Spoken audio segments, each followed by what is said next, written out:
Hey guys, welcome back to Chintu sir की class. तो आज की जो क्लास है इसमें हम इंग्लिश में जो है बेसिक जो होता है ना उसको क्लियर करने वाले हैं। ठीक है, देखो अगर आपका बेसिक क्लियर है तो इंग्लिश में आप कोई भी सेंटेंस बना सकते हैं, किसी भी कॉन्सेप्ट को समझ सकते हैं।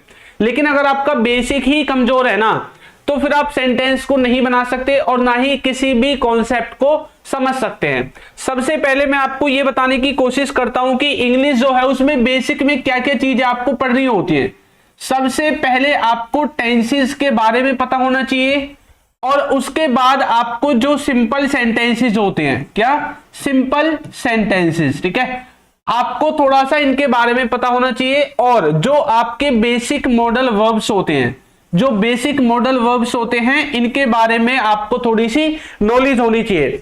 अगर इन तीन चीजों के बारे में आपको पता है, ठीक है, तो आप आसानी से इंग्लिश में जो सेंटेंसेस हैं उनको बना सकते हैं, आसानी से आप जो है ट्रांसलेशन कर सकते हैं। ठीक है, लेकिन अगर आपको इनके बारे में नॉलेज नहीं है, अब इनमें भी आप किन चीजों को सीखते हैं, इनमें आप सीखते हैं हेल्पिंग वर्ब के बारे में और वर्ब के बारे में। ठीक है, कि इनको किस तरह से दोनों को इस्तेमाल करना है, किसके साथ, सब्जेक्ट के साथ, किसके साथ, सब्जेक्ट के साथ। ठीक है, अगर आप इनका कॉम्बिनेशन सही लगा देते हैं तो जो मीनिंग, जो सेंस आप निकालना चाहते हैं सेंटेंस में वो आपका निकल जाएगा। ठीक है, अब यहां पर देखो ये जो आपको ये थंबनेल दिख रहा था इसमें क्या है, इसमें देखो प्रेजेंट में दो तरह के सेंटेंसेस हैं, एक तो है पास है वाला और एक लिखा हुआ है वहां है। ठीक है, यानी कि कहीं पर होने की बात की गई है।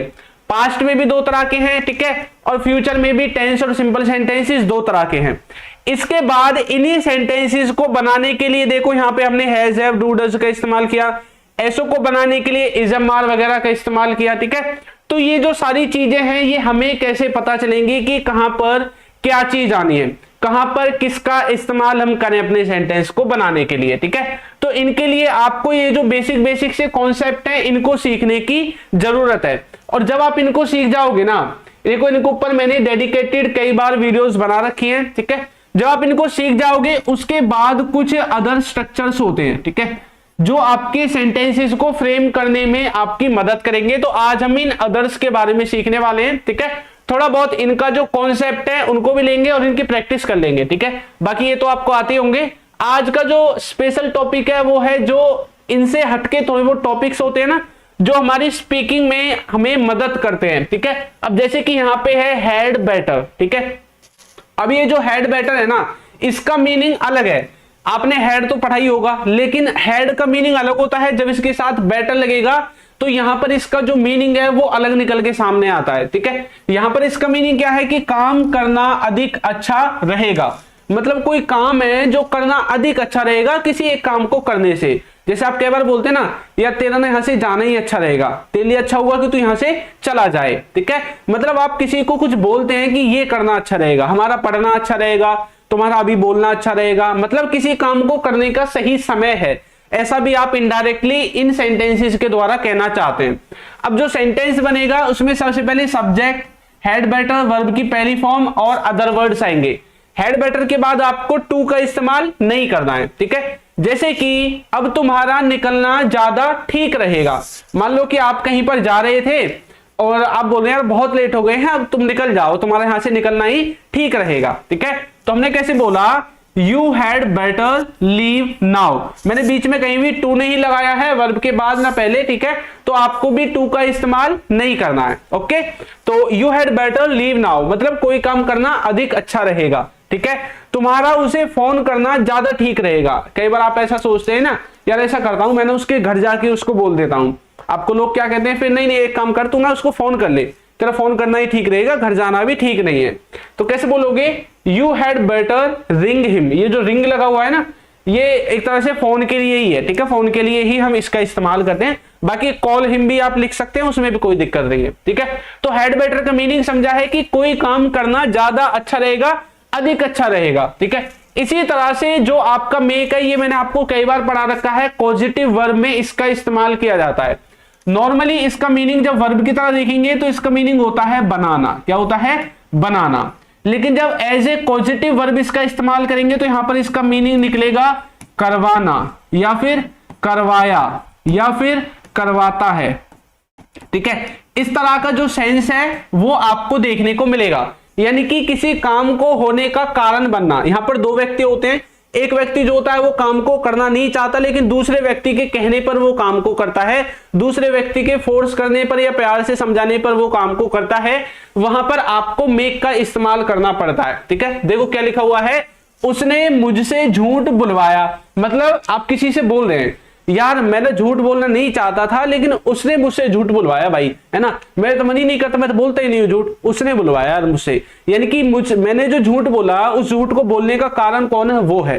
तो वो जो है वो कौन है, वो ही आपका एक तरह से क्या हो जाएगा, काम को करवाने वाला हो जाएगा आपसे। ठीक है, तो पॉजिटिव वर्ब के द्वारा ऐसे सेंटेंसेस बनते हैं। तो he made me tell a लाई। ठीक है, he made me tell a लाई, उसने मुझसे झूठ बुलवाया।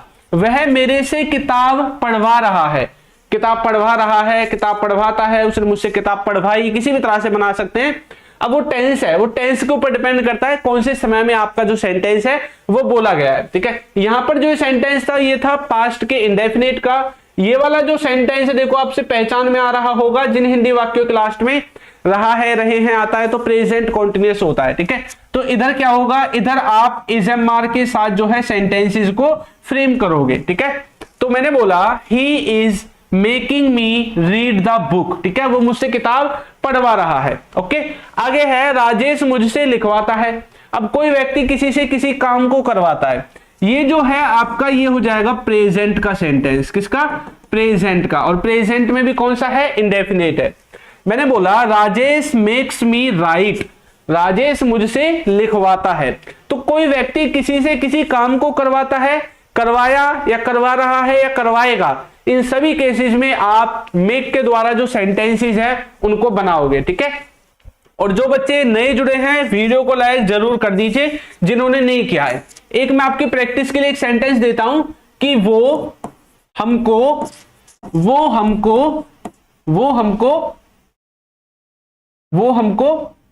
ये पिटवा रहा है, ऐसे लिख देते हैं। नहीं, ये तो उसमें हो जाएगा गेट में। ठीक है, ऐसा लिखेंगे कि उसने, अभी हमें मेक के ही समझने हैं सिर्फ। ठीक है, हम गेट के द्वारा नहीं बनाना चाहते, फिर वो गेट में पहुंच जाएगा। उसने मुझे या फिर मुझसे, ठीक है, उसने मुझसे झूठ बुलवाया था। ठीक है, ये जैसे सेंटेंस लिखा हुआ है।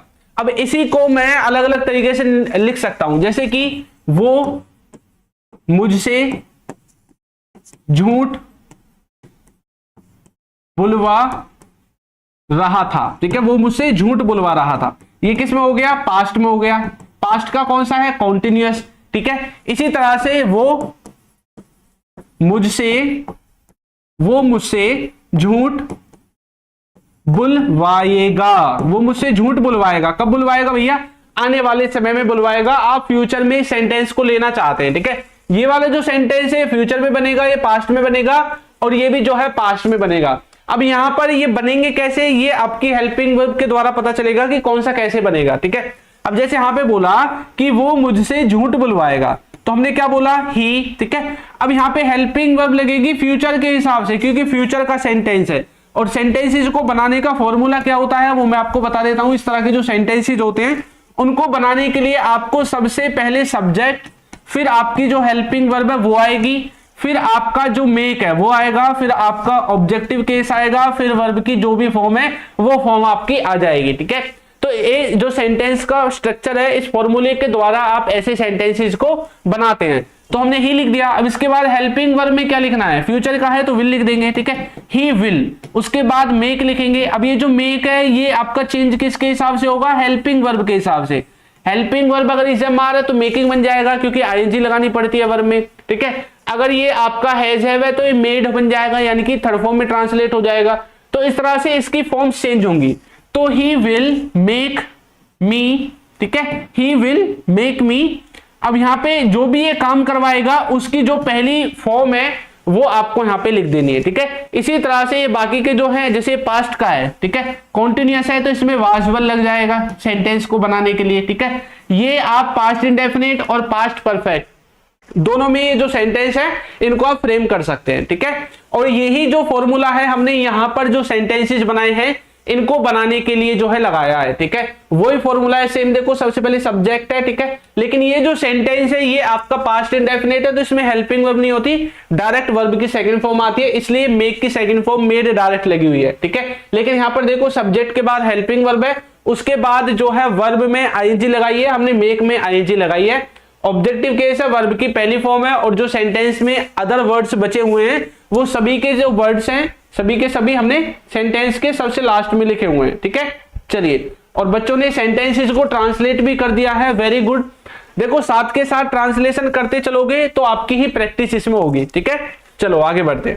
इसके बाद देखो नेक्स्ट, अच्छा जो कोर्स वगैरह लेना चाहते हैं हमारा ऐप डाउनलोड करना पड़ेगा, alpha spoken English play store पे आपको मिल जाएगा, वहां से जाकर आप उसको डाउनलोड कर सकते हैं, ठीक है। अब इसके बाद आप जो सिंपल सेंटेंसेस में आपको बता रहा था ना, आप सिंपल सेंटेंसेस भी बना सकते हैं, ठीक है। अब ये जो सिंपल सेंटेंसेस है ना, मैंने आपको बताए थे दो तरह के होते हैं, एक तो होता है जो पोजेशन को बताता है, एक होता है जो स्टेट ऑफ बीइंग बताता है, ठीक है। जो पोजेशन को बताता है वहां पर उनका मीनिंग होता है कि कोई किसी मतलब किसी के पास कोई वस्तु होगी, या किसी के पास कुछ है या कुछ था या कुछ होगा आने वाले समय में सॉरी, तो मतलब प्रेजेंट पास्ट और फ्यूचर तीनों ही समय की जो है ये बात करता है, ठीक है। अब जैसे यहां पर मैंने लिखा है कि किसी के पास कोई वस्तु है या किसी के पास कोई वस्तु थी, कोई वस्तु प्रेजेंट में है या कोई वस्तु पास्ट में थी, ठीक है। और आपको पता भी है कि जो प्रेजेंट की चीजें होती है उनको बनाने के लिए हैज हैव, और जो पास्ट की चीजें होती है उनको बनाने के लिए हम हैड का इस्तेमाल करते हैं, ठीक है। अब देखो सेंटेंस, मैंने बोला मेरे पास किताब है। अब सेंटेंस बनाने का फॉर्मूला, सबसे पहले सब्जेक्ट, फिर आपकी हेल्पिंग वर्ब, और उसके बाद उस वस्तु का नाम आपको लिख देना है जिस वस्तु के बारे में आप बात कर रहे हैं, ठीक है। अब यहां पे लिखा हुआ है कि मेरे पास क्या है, किताब है। आपके पास कोई बुक होगी, आप उस बुक के बारे में आप किसी को बता रहे हैं, भैया मेरे पास ना एक किताब है, ठीक है। अब इसको कैसे बनाएंगे, मेरे पास है किताब, मेरे के लिए लिखूंगा आई। अब आई के साथ सेंटेंस है प्रेजेंट का, तो हैज हैव आएगा, तो आई के साथ आता है हैव, ठीक है। आई हैव, अब क्या है आपके पास, किताब। कितनी किताब है, एक है, तो आप बुक आप लास्ट में लिख दोगे, उस वस्तु का नाम लास्ट में आप लिख दोगे। इंग्लिश में एक बात याद रखनी है, आपके पास जितनी भी चीजें हैं वो बतानी पड़ेंगी, एक है तो ए लिखना पड़ेगा या एन लिखना पड़ेगा, ठीक है। एक से ज्यादा है तो फिर आपको काउंटिंग में से 2 3 4 यानी कि जो भी इंग्लिश में आप लिखोगे वो आपको यहाँ पे लिख देना है, ओके। एक और देखो, उसका एक भाई था। अब ये किस में बन गया सेंटेंस, ये बन गया सेंटेंस पास्ट में। वो जो भाई था वो पास्ट में था, अभी नहीं है, ठीक है। पास्ट की बात कर रहे हैं भाई, उसका ना एक भाई था। अब जो चीज पास्ट में होगी तो उसको बनाने के लिए हैड का इस्तेमाल करते हैं। उसका, कोई लड़की है तो इसके लिए लिखेंगे सी, उसके बाद लिखेंगे had a brother, she had a brother, तो उसका एक भाई था। अब ये जो सेंटेंस है ये पास्ट में कैसे गया, ये इंग्लिश में हमें पता चलेगा हैड से कि ये पास्ट का है, और यहाँ पे हैव और हैज से हमें पता चलता है कि सेंटेंस हमारा प्रेजेंट का है, ठीक है। एक और देखो, मेरी 2 बहनें हैं। आप कई बार बोलते हैं ना मेरी 2 बहनें हैं यार, है ना, तो यानी कि अभी भी हैं, तो अभी भी हैं तो प्रेजेंट का है यानी कि हैज हैव लगेगा, तो कैसे बोलेंगे, आई हैव 2 सिस्टर्स, ठीक है। तो मेरी 2 बहनें हैं, आई हैव 2 सिस्टर्स, ऐसे आप सेंटेंसेस को बनाओगे। ये जो सेंटेंसेस हैं इनका जो कॉन्सेप्ट का नाम है वो है सिंपल सेंटेंसेस, सिंपल सेंटेंसेस, ठीक है। इनको आप सिंपल सेंटेंसेस के कॉन्सेप्ट के अंदर पढ़ते हैं, ओके। जैसे आप मतलब देखते हैं ना कि कुछ ऐसे वाक्य होते हैं जिनको टेंसेस के द्वारा बनाना पड़ता है, कुछ को मॉडल वर्ब्स के द्वारा बनाना पड़ता है, कुछ को पॉजिटिव वर्ब, तो कुछ को कंडीशनल सेंटेंसेस के द्वारा हम बनाते हैं। यहां पर जो ये कॉन्सेप्ट चल रहा है अभी ये वाला, ये कॉन्सेप्ट का नाम है सिंपल सेंटेंसेस, ठीक है। ये सिंपल सेंटेंसेस के अंदर आते हैं। जैसे कि हमारे पास कार थी, वो कार कब थी, पास्ट में थी, अभी नहीं है, तो पास्ट में कोई चीज थी। तो आपके पास यहां पर देखो, यहां पर ऐसी बात हो रही है कि किसी के पास कुछ है या किसी के पास कुछ था, है ना, यानी कि किसी काम की बात नहीं हो रही है कि हम किसी काम के बारे में बता रहे हैं कि वो पढ़ रहा था, सो रहा था, जा रहा था, ऐसा कुछ भी नहीं बताया, बल्कि एक इंफॉर्मेशन देने का हमने काम किया है कि किसी के पास क्या है। और ये टॉपिक है, इसका नाम है पजेशन। पजेशन का मीनिंग होता है कि आप किसी को मतलब ये दिखाना चाहते हैं कि आप किस किस चीज के स्वामी हैं, किस किस चीज पर आपका अधिकार है, स्वामित्व के बारे में बात करता है, ठीक है। जैसे कि हमारे पास कार थी, अब कार कब थी, पास्ट में थी, तो बोलेंगे वी, अब पास्ट का है तो हैड लगेगा, वी हैड अ कार, ठीक है, हमारे पास एक कार थी, ऐसे सेंटेंस बनेगा। उसके पास पैसे थे, कब थे पैसे, पास्ट में थे, तो फिर हैड ही लगेगा, उसके पास, यानी कि he had money, he had money, उसके पास पैसे थे, इस तरह से। राहुल के पास घर है, कहां है घर, अभी है भैया, प्रेजेंट में ही है, तो फिर आप हैज हैव का इस्तेमाल करोगे। किसके पास है घर, राहुल के पास है, तो राहुल को सबसे पहले लिख दोगे, यानी कि जिसके पास वस्तु है उसको सबसे पहले। फिर प्रेजेंट में आप हैज हैव का इस्तेमाल करोगे, Rahul has a home house, जो भी आपको लिखना है वो आप लिख सकते हैं, ठीक है। इस तरह से जो है आप ऐसे सेंटेंसेस को बनाओगे, किसी के पास कुछ है और किसी के पास कुछ था। आगे देखो, उसके पास कंप्यूटर था, क्या था भैया, कंप्यूटर था, कब था कंप्यूटर, पास्ट में था, तो बोलेंगे हैड के द्वारा, ही हैड अ कंप्यूटर, ठीक है, तो उसके पास एक कंप्यूटर था, ऐसे आप बनाओगे, ठीक है। हमारे पास 1 करोड़ रुपए हैं, कब है भैया, रुपए अभी हैं, तो हमारे पास 1 करोड़ रुपए हैं, कैसे बोलेंगे, या फिर उनके पास, किसी को भी बोलो जो सब्जेक्ट है आपका, उनके, यानी कि दे, ठीक है, दे हैव 1 CR रुपीज, ठीक है, तो उनके पास जो है 1 करोड़ रुपए हैं, प्रेजेंट में हैं, अभी हैं। अगर पास्ट में थे तो फिर आप हैज हैव की जगह हैड का इस्तेमाल करते और आपका सेंटेंस जो है वो फ्रेम हो जाता, ठीक है।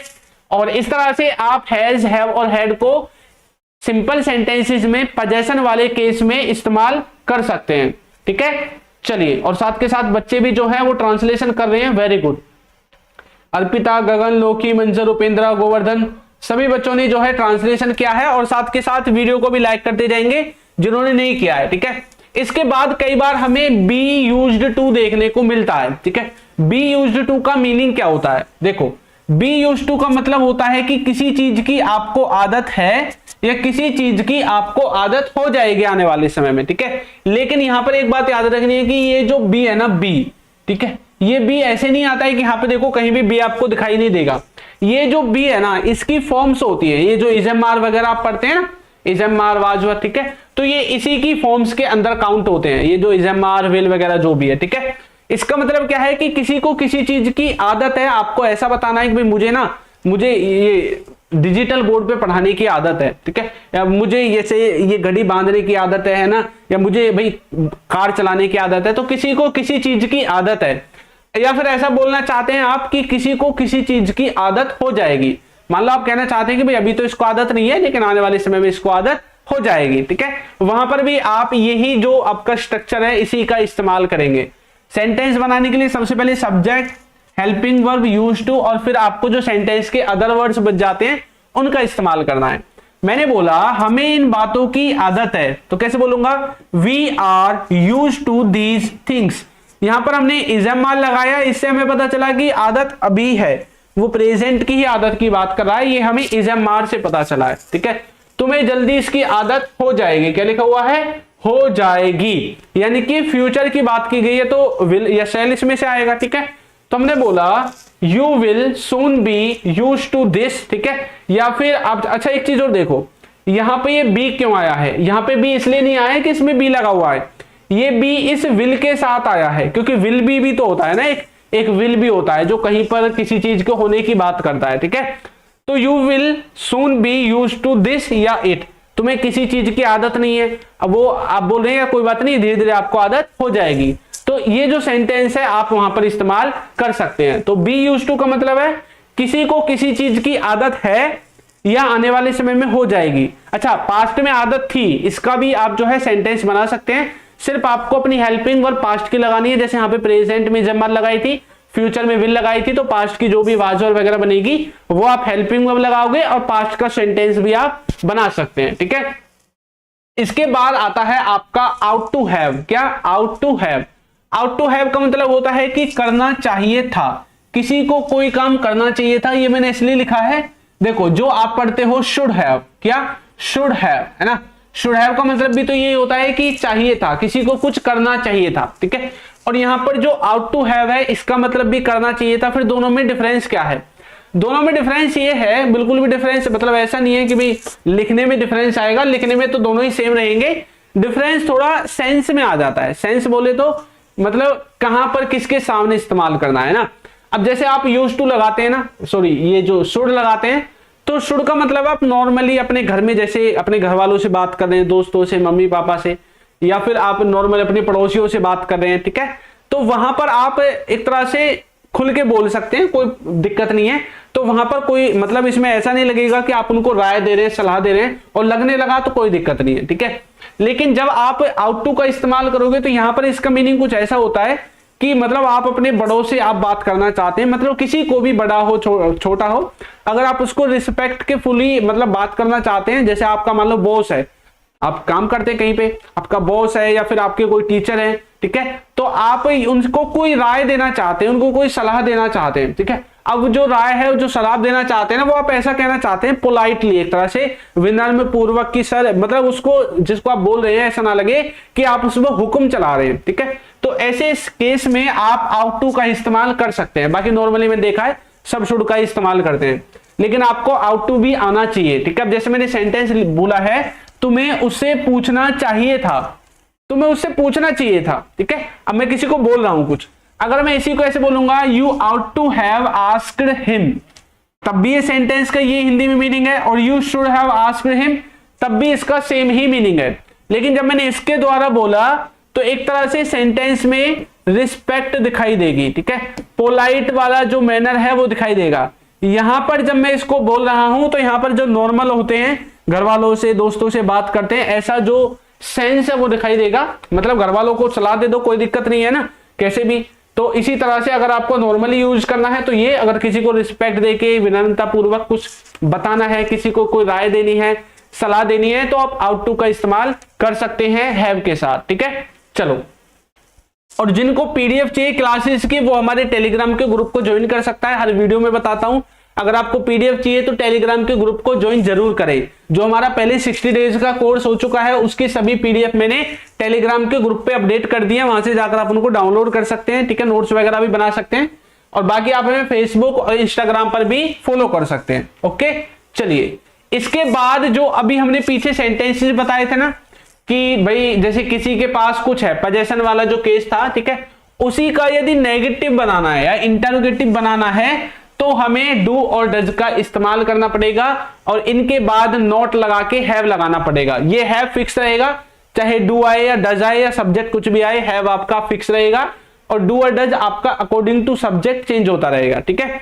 तो यहां पर इनका मीनिंग रहेगा कि किसी के पास कुछ नहीं है प्रेजेंट में, या किसी के पास कुछ नहीं था पास्ट में, तो ये प्रेजेंट और पास्ट की बात करेगा। जैसे मैंने बोला मेरे पास किताब नहीं है, ठीक है, तो मैं सेंटेंस को कैसे बनाऊंगा कि मेरे पास किताब नहीं है, मतलब सेंटेंस है प्रेजेंट का, प्रेजेंट का है तो सेंटेंस में डू डज लगना चाहिए, तो मैं बोलूंगा I do not have a book, I do not have a book, मेरे पास किताब नहीं है। अब सेंटेंस बना कैसे समझिए, सबसे पहले सब्जेक्ट आएगा, फिर आपका डू या डज, इनमें से कोई एक आएगा, उसके बाद नॉट आएगा, ठीक है, उसके बाद आएगा हैव, ठीक है, और उसके बाद आपकी उस वस्तु का नाम आ जाएगा जिस वस्तु के बारे में आप बात कर रहे हैं। तो सेंटेंस को बनाने का फॉर्मूला आपका ये रहेगा, आप कोई भी इसमें सेंटेंस बनाओगे यही फॉर्मूला आपको इस्तेमाल करना है, ठीक है। देखो, उसका एक भाई नहीं था, पास्ट की बात होगी। अब प्रेजेंट में डू डज और पास्ट में लगेगा डिड, तो कैसे बोलेंगे उसका, यानी कि she did not have a brother, ठीक है, she didn't have a brother, उसका एक भाई नहीं था। अब ये जो सेंटेंस है ये पास्ट में पहुंचा कैसे, ये हमें पता चला है हमारी हेल्पिंग वर्ब डिड से, ठीक है। तो इधर आपको पास्ट में पहुंचाने के लिए डिड का भी इस्तेमाल करना पड़ेगा, ये और आप इस फॉर्मूले में जोड़ लेना, ठीक है। अब देखो सेंटेंस में जैसा ऊपर है सेम सेम नीचे है, यहां पर डू डज से ही और यहां पर डिड से हमें पता चलेगा, बाकी सब्जेक्ट तो कुछ भी चेंज हो जाएगा, नॉट आया है, हैव आया है, यहां पे कोई फर्क नहीं है, और लास्ट में जिस भी वस्तु या व्यक्ति के बारे में बात कर रहे हैं वो हमने लास्ट में लिख दिया है, ठीक है।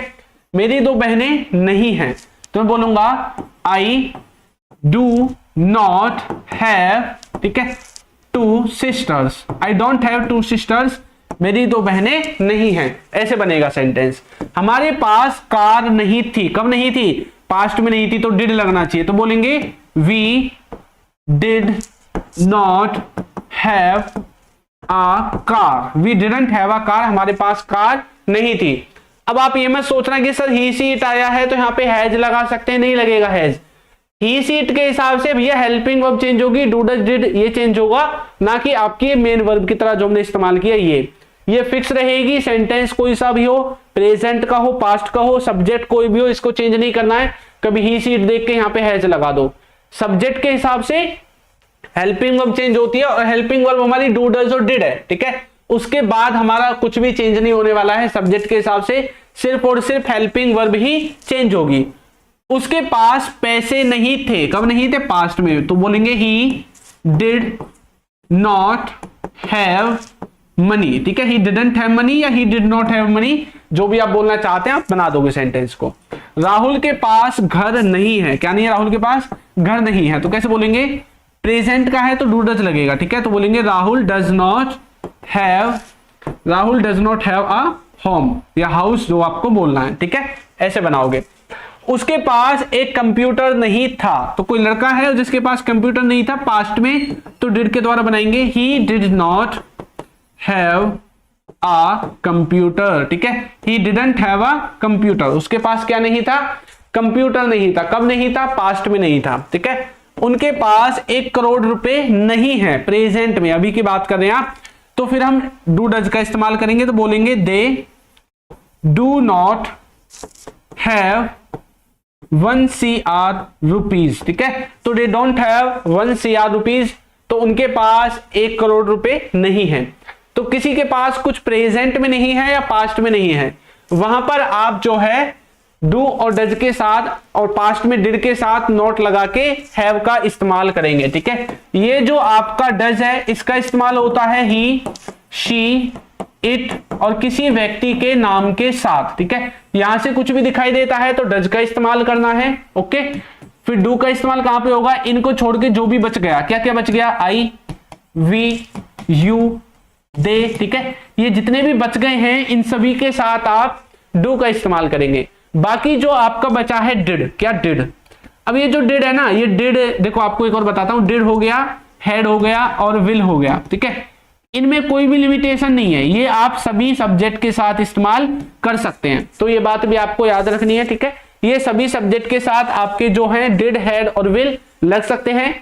डज जो है वो लिमिटेड जो सब्जेक्ट उनके साथ लगेगा, डू लिमिटेड के साथ लगेगा, और जहां पर डज लगेगा वहां पर आप हैज का, इज का और वाज का इनका इस्तेमाल कर सकते हैं, ठीक है। जहां जहां डज लगेगा वहां वहां ये वाली हेल्पिंग वर्ब भी आपकी लग जाएंगी, ठीक है, हैज, इज और वाज। और जहां जहां आपका डू लगेगा वहां पर आप ये वाली हेल्पिंग वर्ब भी लगा सकते हैं, हैव, ठीक है, वर और आर, हैव, वर और आर, ये 3 हेल्पिंग वर्ब जो है जहां डू लगेगा वहां वो भी लग जाएंगी। तो अगर आप इनको अच्छे से याद कर लोगे सब्जेक्ट के हिसाब से, तो आपका 80% चांस हो जाएंगे कि आप सेंटेंस का जो सेंस निकालना चाहते हैं वो बिल्कुल सही निकलेगा। जो आप चाहते हैं, जो आप बोलना चाहते हैं वो ही आप बोलोगे, ठीक है।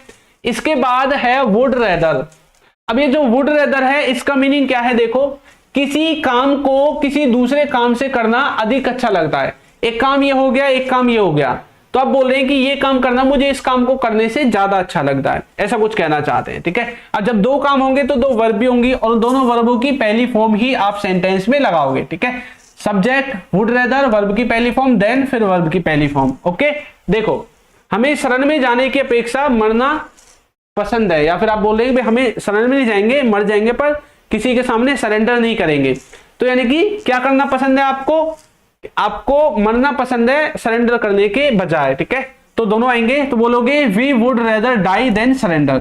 एक वर्ब ये हो गई, एक वर्ब ये हो गई, ठीक है। और दोनों के बीच में देन है, जैसा कि सेंटेंस कहता है वर्ब के बीच में देन है। फिर वुड रेदर का हमने इस्तेमाल किया है और उसके पहले हमारा क्या है? सब्जेक्ट है जिसके बारे में हम बात कर रहे हैं, ओके। देखो, मुझे फुटबॉल खेलने की बजाय देखना अधिक अच्छा लगता है। आप बोलना चाहते हैं कि भाई मुझे ना फुटबॉल खेलने में तो मजा आता नहीं है, लेकिन हाँ देखने में जरूर आता है, ठीक है। तो आपको क्या करना अच्छा लगता है? देखना जो है अच्छा लगता है खेलने की बजाय। तो कैसे बोलोगे? We would rather watch football than play it, ठीक है। तो मुझे भी प्ले करने से ज्यादा वॉच करना अच्छा लगता है, खेलने से ज्यादा देखना अधिक अच्छा लगता है, ठीक है। तो इस तरह से आप वुड रेदर का भी इस्तेमाल करेंगे अपने सेंटेंसेस को फ्रेम करने में। अभी जो ये आउट टू है इसको मैंने पीछे आपको समझाया था कि किस तरह के सेंस में आपको आउट टू का इस्तेमाल करना है। ठीक है, आउट टू जो है वो शुड के ही इक्वल टू जो है सेंस देता है, जो सेंस शुड देगा वही सेंस आपका आउट टू के द्वारा आप निकाल सकते हैं। ठीक है, और सेंटेंस में आपको सिर्फ शुड के स्थान पर आउट टू लगा देना है, वरना आप चाहें तो शुड के द्वारा भी ऐसे सेंटेंसेस को बना सकते हैं। तो हमें अपने बुजुर्गों का आदर करना चाहिए, we ought to respect our elders या फिर we should respect our elders, दोनों का मीनिंग सही है, दोनों को कोई भी गलत नहीं कर सकेगा। तो आपको जो आपको टाइम पे याद आ जाए आप उसको इस्तेमाल कर सकते हैं, कोई दिक्कत नहीं है। वैसे अगर रिस्पेक्टफुली करना है तो आउट टू, नॉर्मली करना है तो शुड के द्वारा आपके जो सेंटेंस है वो फ्रेम होने चाहिए। ओके, चलिए इसके बाद है वुड लाइक। क्या? वुड लाइक, इसके साथ आप टू और जोड़ दीजिए, would like to. Would like to का मतलब होता है कि आप अपनी इच्छा प्रकट कर रहे हैं किसी के सामने, किसी काम को करने की इच्छा आप किसी से पूछ रहे हैं या अपनी इच्छा बताना चाहते हैं, तो आप वुड लाइक टू का इस्तेमाल करेंगे। इच्छा होना या इच्छा करना, इन दोनों ही सेंसेस में। सेंटेंस बनाने के लिए सबसे पहले subject would like to, verb की पहली फॉर्म, और फिर जो आपके अदर वर्ड्स है सेंटेंस के, वो अदर वर्ड्स आपके यहां पर आ जाएंगे। ठीक है, आप बोल रहे हैं कि भाई आपकी इच्छा है, आपके गांव में कोई कंपटीशन हो रहा है, आपके स्कूल में, आपके इलाके में कोई मतलब कार्यक्रम है, कोई मेला है, कोई कंपटीशन है, तो आप उसमें भाग लेना चाहते हैं। आप क्या बोल रहे हैं? मैं इसमें भाग लेना चाहता हूं, यानी कि आप अपनी इच्छा बता रहे हैं ना कि भाई आपकी इच्छा है भाग लेने की। तो कैसे बोलोगे? अब बोलोगे I would like to take part in this competition, मैं इस प्रतियोगिता में, इस कंपटीशन में हिस्सा लेना चाहता हूं, भाग लेना चाहता हूं, ऐसी इच्छा आप बताना चाहते हैं। मैं तुमसे पूछना चाहता हूं, आप कई बार बोलते हैं ना यार मैं तुमसे कुछ पूछना चाहता हूं, तो बहुत से लोगों को आपने I would like to ask you ऐसा कहता भी सुना होगा, है ना, तो वही वाला है। ठीक है, I would like to ask you, मैं तुमसे कुछ पूछना चाहता हूं, तो मतलब आप अपनी इच्छा को जाहिर कर रहे हैं। आप किसी काम को करना चाहते हैं, आपकी इच्छा है, आप बताना चाहते हैं, तो वुड लाइक टू को दिमाग में रखिए, इसके द्वारा आप बता सकते हैं। ओके, चलिए इसके बाद है इज़ेमार। अच्छा देखो ये जो है ना इज़ेमार और वाजवर दोनों ही, इज़ेमार का इस्तेमाल प्रेजेंट में होता है, वाजवर का पास्ट में। इज़ेमार का इस्तेमाल आप टेंसेस में कर सकते हैं, वाजवर का भी टेंसेस में कर सकते हैं। इज़ेमार का इस्तेमाल आप सिंपल सेंटेंसेस में करते हैं, तो वाजवर का इस्तेमाल भी आप सिंपल सेंटेंसेस में कर सकते हैं। यहां पर हम देखेंगे सिंपल सेंटेंसेस में इज़ेमार और वाजवर का इस्तेमाल कैसे करना है।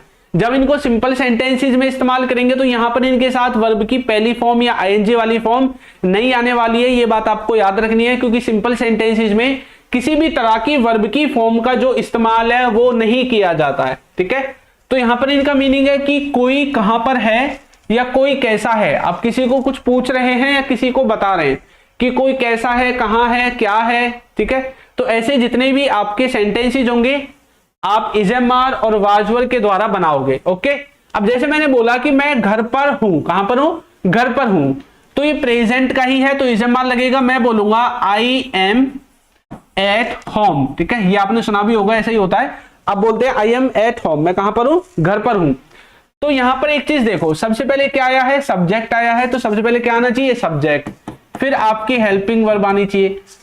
ठीक है, फिर आपकी उस जगह का नाम आएगा जिस जगह के बारे में आप बात कर रहे हैं, या जिस गुण के या अवगुण के या जिस चीज के बारे में आप बताना चाहते हैं, वो चीज या नाम या वो गुण आपका लास्ट में लिखा जाएगा। ठीक है, ऐसे जो आपके सेंटेंसेस है वो बनेंगे। जैसे कि राहुल दुकान पर था, कब था? पास्ट में था, तो वाजवर लगना चाहिए। तो बोलेंगे कैसे? हम बोलेंगे राहुल वाज। ठीक है, राहुल वाज कहां पे था? शॉप पे था, दुकान पे था, एट शॉप। ठीक है, Rahul was at shop, Rahul कहां पे था? दुकान पे था। इसी तरह से उसका भाई अच्छा लड़का है। एक बात देखिए, आपने वाजवर के बाद आईएनजी वाईएनजी कुछ भी नहीं है ना, क्यों नहीं है? क्योंकि सिंपल सेंटेंसेस है। और आप इस बात में कंफ्यूज मत होना कि भाई इज़ेमार के साथ तो सर, वाजवर के साथ तो सर आईएनजी लगती है, ये सिंपल सेंटेंसेस में नहीं लगती है, इसलिए आप कंफ्यूज रहते हैं, क्योंकि आप इस टॉपिक को नहीं पढ़ते। सिंपल सेंटेंसेस वाले को आपने पढ़े हैं टेंस, और टेंस में बताया गया है कि आईएनजी लगेगी। ठीक है, लेकिन जिस दिन आप सिंपल सेंटेंसेस को भी अच्छे से पढ़ोगे तो आपको कभी भी इनमें डाउट नहीं होने वाला है। ठीक है, तो उसका भाई अच्छा लड़का है, कैसे बोलोगे? किसका भाई है? उसका, तो बोलेंगे हिज ब्रदर,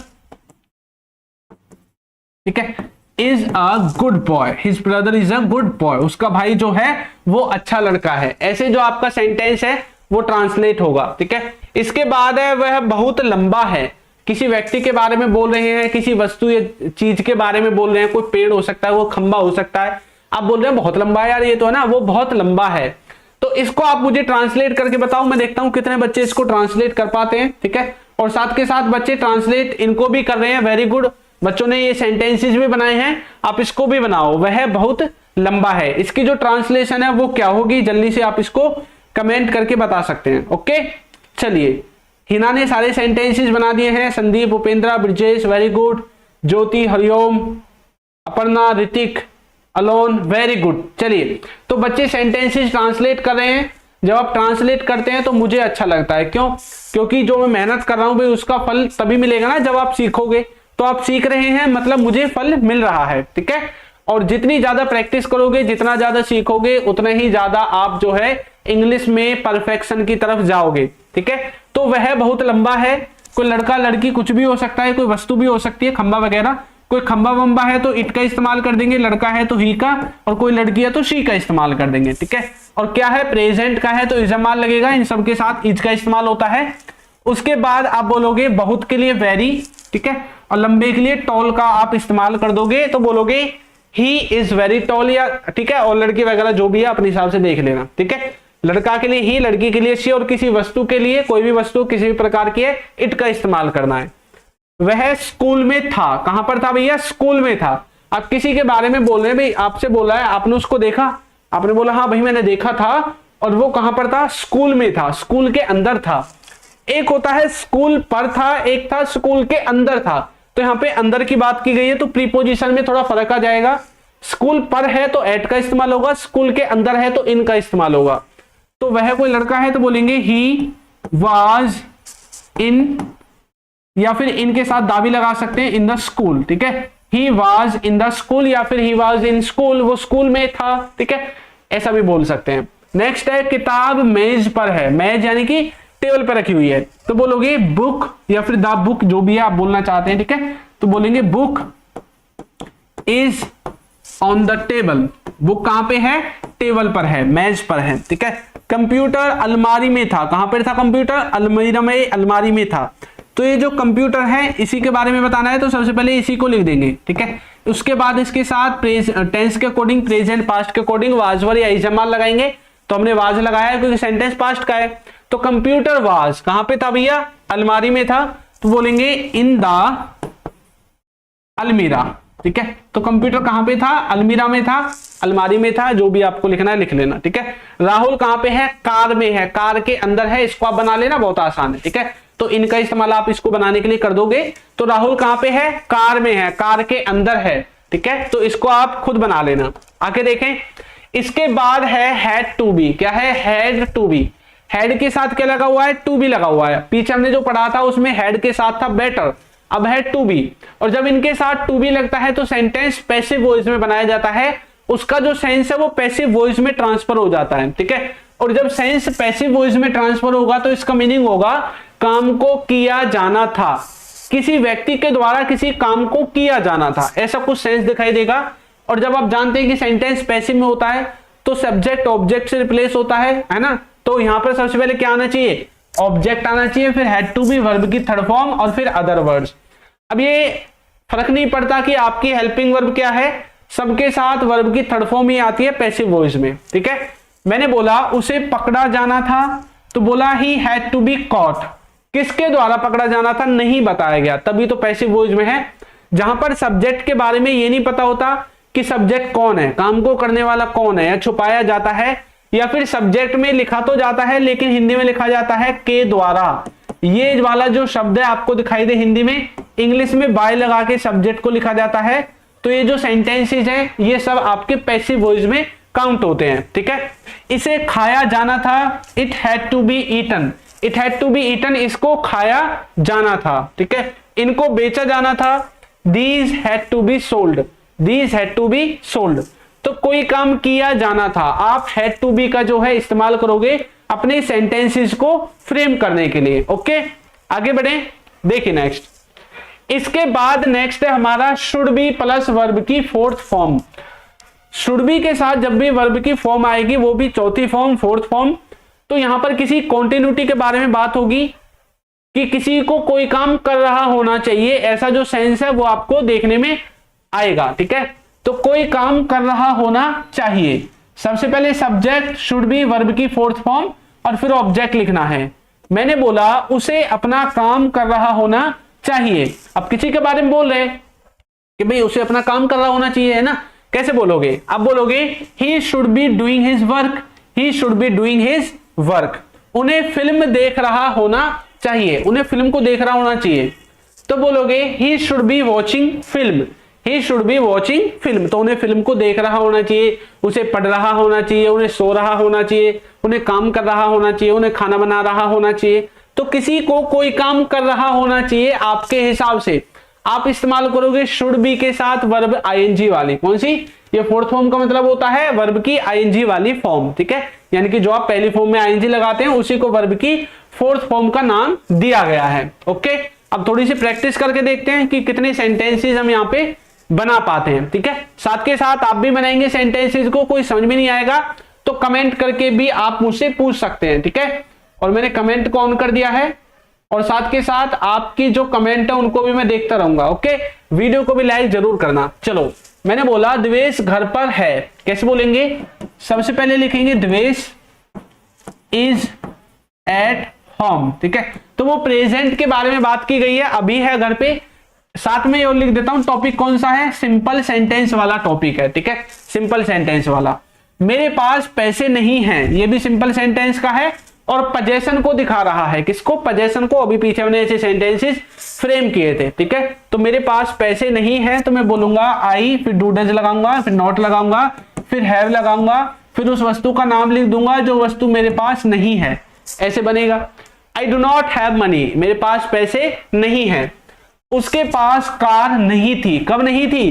पास्ट में नहीं थी। तो पास्ट में किसी के पास कोई चीज नहीं थी तो क्या लगना चाहिए? डिड नॉट हैव लगना चाहिए। उसके पास तो बोलेंगे he did not have, he didn't have a car, उसके पास कार नहीं थी। ठीक है, वो दुकान पर था, कहां पर था? दुकान पर था। कब था?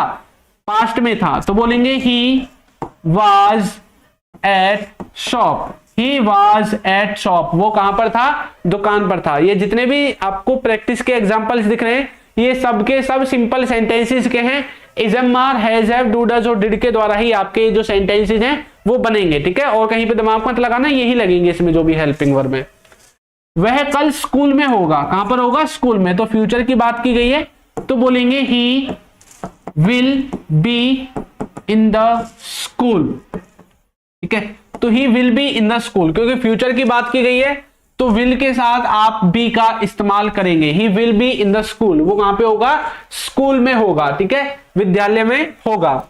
उसका एक भाई था, कब था? पास्ट में था, तो बोलेंगे he had a brother, he had a brother, उसका एक भाई था। ठीक है, मेरी 3 बहनें हैं, वही पीछे वाला है, तो बोलूंगा I have 3 sisters, I have 3 sisters, उसकी 3 बहनें हैं या मेरी 3 बहनें हैं, जो भी आपको लिखना है। वो अपने घर पर था और राहुल बहुत बुरा लड़का है। इन दोनों को आप ट्रांसलेट करोगे, बहुत ही आसान है। वो अपने घर पर था तो यहां पर वाजवर के द्वारा सेंटेंस बनेगा। राहुल बहुत बुरा लड़का है, यहां पर इजमार के द्वारा आपका जो सेंटेंस है वो फ्रेम होगा। ठीक है, तो इन सेंटेंसेस को जो बचे हुए हैं आप बना सकते हैं। बाकी बहुत सारे बच्चों ने सेंटेंसेस को बनाया है। ठीक है, जैसे कि चांदनी, ऋतिक, हिना, अलोन, संदीप, खुशबू, उपेंद्रा, कपिल, सलमान, लोकी, वेरी गुड, BS सिंह, सभी बच्चे सेंटेंसेस को ट्रांसलेट कर रहे हैं, प्रैक्टिस कर रहे हैं, वेरी गुड। और भाई वीडियो के लाइक भी 200 कर दो, 195 तो हो गए हैं, बस 4-5 की कमी और है, उनको भी कंप्लीट कर दो। ठीक है, चलो तो आगे देखते हैं। इसके बाद अच्छा, ये जो डू डज है ना, इनको सिंपल सेंटेंसेस में तो इस्तेमाल करते ही हैं, साथ में इनको हेल्पिंग वर्ब की तरह भी हम इस्तेमाल कर लेते हैं। और हेल्पिंग वर्ब की तरह जब इस्तेमाल होंगे या तो ये नेगेटिव का सेंस देंगे या इंटरोगेटिव का। और टेंस में कौन से में इस्तेमाल होंगे? प्रेजेंट का जो टेंस है उसमें इस्तेमाल होते हैं। ठीक है, प्रेजेंट के किसमें? इंडेफिनिट में। ठीक है, प्रेजेंट इंडेफिनिट में आप इनका इस्तेमाल करोगे डू डज का एज ए हेल्पिंग वर्ब, और इनका मीनिंग होगा कोई व्यक्ति किसी काम को नहीं करता है, कोई व्यक्ति किसी काम को नहीं करता है, जब आप इनको टेंसेज में इस्तेमाल करोगे। सबसे पहले subject do does not verb की पहली फॉर्म और फिर ऑब्जेक्ट आएगा। वह आम नहीं खाता है। अब आप बोल रहे हैं ना किसी व्यक्ति के बारे में, कोई व्यक्ति किसी काम को नहीं करता है, तो वो क्या नहीं करता है, वो आम नहीं खाता है, तो बोलेंगे he does not eat mangoes, वो आम नहीं खाता है। वो दिन में नहीं सोते हैं, तो they do not sleep during the day, वे दिन में नहीं सोते हैं। तो कोई किसी काम को नहीं करता है प्रेजेंट में, आप इस्तेमाल करते हैं डू और डज का, ठीक है, और उसके साथ नॉट लगाओगे। आगे है वाज वर्ब के साथ बीइंग। अच्छा, वाज वर्ब के साथ बीइंग मैंने इसलिए लिया है क्योंकि बहुत ज्यादा जो है बोला जाता है ये जो स्ट्रक्चर है, और ये पैसिव वॉइस का है। किसका है? Passive voice. पास्ट में कोई काम किया जा रहा था किसी के द्वारा, लेकिन काम कर कौन रहा था ये नहीं बताया जाता, ठीक है। तो कोई काम किया जा रहा था, ऐसा जो सेंस है वो दिखाई देगा। जैसे कि गली में दूध बेचा जा रहा था, दूध आता है ना, अब बोलते मम्मी वहां पे ना दूध बेचा जा रहा था, है ना, वहां पे ना सब्जी बेची जा रही थी, वहां पे ना जियो की सिम बेची जा रही थी, है ना, वहां पे ना 30-30 रुपए में कपड़े बेचे जा रहे थे, बोलते हो ना ऐसे, वहां पे ना सेल में जूते बेचे जा रहे थे। मतलब कोई काम किया जा रहा था पास्ट में, ऐसा कुछ बोलना चाहते हैं तो बोलेंगे the milk was being sold. Sentence को बनाने का फॉर्मूला भी आपके सामने है। सबसे पहले object was verb being verb की थर्ड फॉर्म, और फिर आपके जो अदर वर्ड्स हैं वो आ जाएंगे, ठीक है। कमरे साफ किए जा रहे थे, तो बोलेंगे the rooms were being cleaned, the rooms were being cleaned, कमरों को साफ किया जा रहा था या कमरे साफ किए जा रहे थे, दोनों तरह से आप इस सेंटेंस को हिंदी में बोल सकते हैं। ओके, तो इस तरह से आप वाज वर्ब के साथ बीइंग का इस्तेमाल कर सकते हैं। उसके बाद आपको वुड हैव टू के बारे में भी पता होना चाहिए। ये जो वुड हैव टू है ना, इसका एक बहुत ही खूबसूरत सेंस निकल के सामने आता है कि किसी को कोई काम करना पड़ता होगा। आप बोलते हैं, अच्छा वैसे दो काम है इसके, ठीक है, इसके मतलब दो सेंसेस आप निकाल सकते हैं, लेकिन सबसे पॉपुलर यही है कि किसी को कोई काम करना पड़ता होगा। अब कैसे करना पड़ता होगा, देखो आप मान लो आपने किसी को देखा कोई काम करते हुए, ठीक है, अब आप अपने मन में एक विचार बना लेते हैं, अपने मन में एक थिंकिंग कर लेते हैं, यार मेरे हिसाब से इसे रोज यही करना पड़ता होगा। आप अपने दोस्त के घर गए अपने, ठीक है, आपने देखा वो पोछा लगा रहा है, ठीक है, क्या लगा रहा है? पोछा, पोछा लगाते हैं ना। अब आपने उसको देखा, एक दिन देखा, 2 दिन देखा, 3 दिन देखा, अब आपने चौथी बार जब उसको देखा ना, तब आपके मन में एक धारणा बन गई, क्या इसको तो रोजाना पोछा लगाना पड़ता होगा, है ना, मतलब किसी को कोई काम करना पड़ता होगा, ठीक है। आपके हिसाब से सेंटेंस को बनाने का फॉर्मूला ये है, उसे खाना बनाना पड़ता होगा, he would have to cook, he would have to cook. तुम्हें नाचना पड़ता होगा, you would have to dance, you would have to dance, ठीक है। उन्हें बोलना पड़ता होगा, they would have to speak, तो किसी को कुछ करना पड़ता होगा। ऐसे यदि सेंटेंसेस आपको दिखाई देते हैं तो आप इस्तेमाल करोगे वुड हैव टू का। किसका? वुड हैव टू का जो है आप इस्तेमाल करने वाले हैं, ठीक है। तो आज की क्लास में हमने बहुत सारे अलग अलग स्ट्रक्चर्स को, सेंटेंसेस को सीखा है, जो कि हमारी इंग्लिश को इंप्रूव करने में हमारी मदद करेंगे। बाकी जो बच्चे प्रीमियम पेड कोर्सेज लेना चाहते हैं, हमारी ऐप को डाउनलोड कर लीजिए, अल्फा स्पोकन इंग्लिश है, प्ले स्टोर पर आपको मिल जाएगी, ठीक है। और इसका लोगो ये वाला है, अगर आपसे पहचान में नहीं आती है तो व्हाट्सएप का नंबर भी है, यहाँ पे व्हाट्सएप पे मैसेज करके भी आप इसका लिंक ले सकते हैं। अगर आपसे नहीं होता है तो ये सारी चीजें आपकी हेल्प कर दी जाएगी, ठीक है, लिंक वगैरह। बाकी ई बुक्स वगैरह, पीडीएफ वगैरह आपको लेने हैं तो वीडियो के नीचे भी आपको ई बुक्स दिख रहे होंगे, वहां से जाकर भी आप पीडीएफ नोट्स वगैरह बाय कर सकते हैं, ठीक है। तो आज की वीडियो में इतना ही, मिलेंगे किसी नई वीडियो में नए टॉपिक के साथ। तब तक के लिए सभी बच्चों को good night, tata, bye bye. और क्लासेस का टाइम है मंडे से फ्राइडे रात को 9 बजे, तो रात को 9 बजे हमारी क्लासेस से जुड़ना बिल्कुल ना भूलें। चलिए, थैंक यू।